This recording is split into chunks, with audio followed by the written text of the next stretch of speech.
అధ్యక్ష clarification just miss అయింది కాబట్టి మంత్రి గారు ఉన్నారు, అందుకోసం చెప్తున్నా అంతే. అంటే ఇప్పుడు సంగారెడ్డి నియోజకవర్గము అందరూ హైదరాబాద్ మీద సికింద్రాబాద్ మీద టౌన్ సిటీ మీదనే దృష్టి పెడతారు. ఇప్పుడు ఎందుకంటే సంగారెడ్డి 40 కిలోమీటర్ల ఓఆర్ఆర్ నుంచి పడించారు తర్వాత, కాబట్టి అక్కడ ఒక ఐఐటి వచ్చింది, దాని తర్వాత ఒక మెడికల్ కాలేజ్ వచ్చింది, మంచి డెవలప్మెంట్ ఏరియా. అధ్యక్ష నేను కేటీఆర్ గారిని కోరేది ఏంటంటే హెచ్ఎండి లిమిట్లో ఉంది కాబట్టి కొంత ఇప్పుడున్న జనరేషన్ అంతా కూడా సంగారెడ్డి వైపు సైడ్ వస్తున్నారు. ఎందుకంటే ఇప్పుడు ఇక్కడంతా కొంత సిటీలో బాగా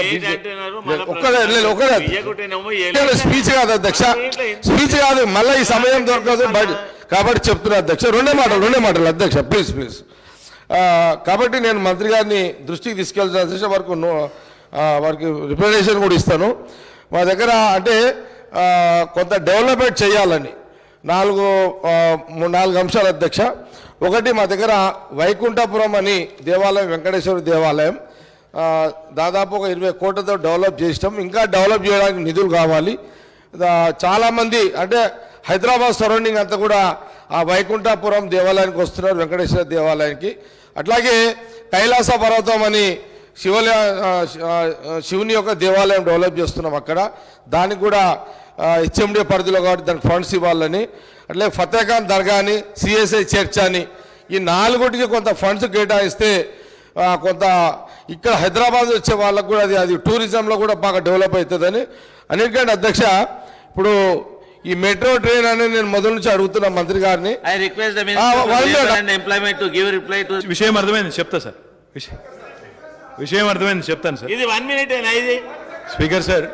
ఇప్పుడు 1 second అంటే దానికి 10 నిమిషాలు ప్లీజ్ సార్. ఏం లేదు అధ్యక్ష, నేను ఈ మధ్యలో అసెంబ్లీ స్టార్ట్ చేసి అడుగుతూనే ఉన్నాను కేటీఆర్ గారిని. మెట్రో ట్రైను ఫ్యూచర్లో సంగారెడ్డి సదాశివపేటకి ప్రయత్నం చేయాలి, ఒక హామీ ఇవ్వాలని నేను మీ ద్వారా కేటీఆర్ గారిని అడుగుతున్నాను అధ్యక్ష.